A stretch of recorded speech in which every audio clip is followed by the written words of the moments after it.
रेवाड़ी हरियाणा की स्वास्थ्य मंत्री आरती सिंह राव आज रेवाड़ी पहुंची। यहां उन्होंने अपने आवास पर कार्यकर्ताओं की समस्याएं सुनी और उनके समाधान के लिए अधिकारियों को निर्देश दिए। इस अवसर पर उन्होंने कहा कि आने वाले दिनों में होने जा रहे निकाय चुनाव में भारतीय जनता पार्टी के उम्मीदवारों की जीत होगी। वहीं उन्होंने दिल्ली के चुनाव परिणाम पर बोलते हुए कहा कि लोग अब समझ गए हैं, इसलिए अच्छी सरकार के लिए भारतीय जनता पार्टी को ही वोट दे रहे हैं। साथ ही उन्होंने कहा कि माजरा एम्स में मार्च के बाद जल्द कक्षाएं और ओपीडी शुरू कर दी जाएगी। वहीं स्वास्थ्य मंत्री आरती सिंह राव ने निकाय चुनाव पर बोलते हुए कहा कि उनके अटेली विधानसभा क्षेत्र में अटेली और कनीना पालिकाओं में भी चुनाव होने हैं और इस चुनाव में निश्चित रूप से उनकी पार्टी के उम्मीदवार भारी बहुमत से जीतेंगे।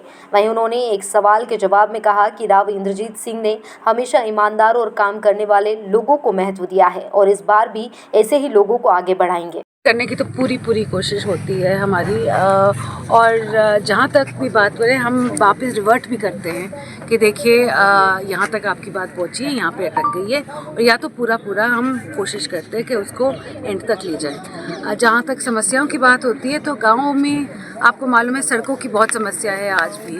तो जहाँ सड़कों की होती है या जोड़ों की होती है या ट्रांसफर्स की होती है, आज के दिन इलेक्शन भी होने जा रहे हैं हमारे अटेली में, तो दो पालिकाएं हैं वहाँ पे, तो उसकी भी चर्चा हुई है। सरकार के मंत्री कह रहे हैं कि अधिकारी बात नहीं सुन रहे हैं मंत्रियों की। जी उनकी समस्या होगी कोई, अभी तक नहीं उठा रहे हैं। अभी तक मुझे ऐसा कोई एहसास नहीं है।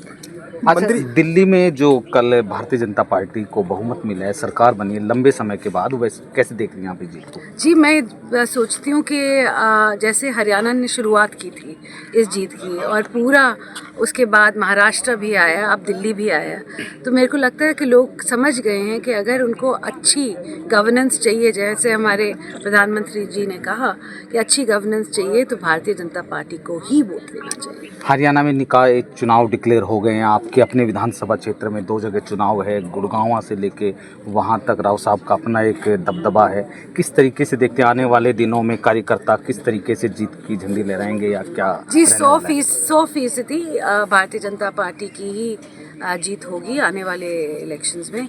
और जहाँ तक राव साहब की बात आती है तो राव साहब हमेशा उन्हीं लोगों को आगे करना चाहते हैं जो ईमानदार हों, जो काम करना चाहते हैं, अच्छा काम करना चाहते हैं, तो आने वाले वक्त में भी वो उन्हीं पे जोर डालेंगे। एक आप हेल्थ मिनिस्टर हैं, बतौर हेल्थ मिनिस्टर क्या कहेंगी? लोग लगातार डिमांड कर रहे हैं माजरा एम्स में क्लासेज को लेकर के, MBBS क्लास ओपीडी को लेकर के, वो आप बार कई मंचों पर कह चुके हैं, लेकिन अभी तक वो धरातल पे नजर नहीं। हमने तो तब भी बोला था कि मार्च के बाद होगी, तो हर 10 दिन में वो मार्च जल्दी नहीं आने वाला जी, वो मार्च के बाद ही होगी ओपीडी शुरू। हमें बोला गया है कि मार्च के बाद इंफ्रास्ट्रक्चर हो जाएगा ताकि हम ओपीडी शुरू कर सकेंगे। तो जब तक जो बना रहे हैं तब तक हमें ओपीडी शुरू नहीं कर सकते। क्या मानते हैं तो मार्च तक उम्मीद की जा सकती है? बिल्कुल मार्च के बाद।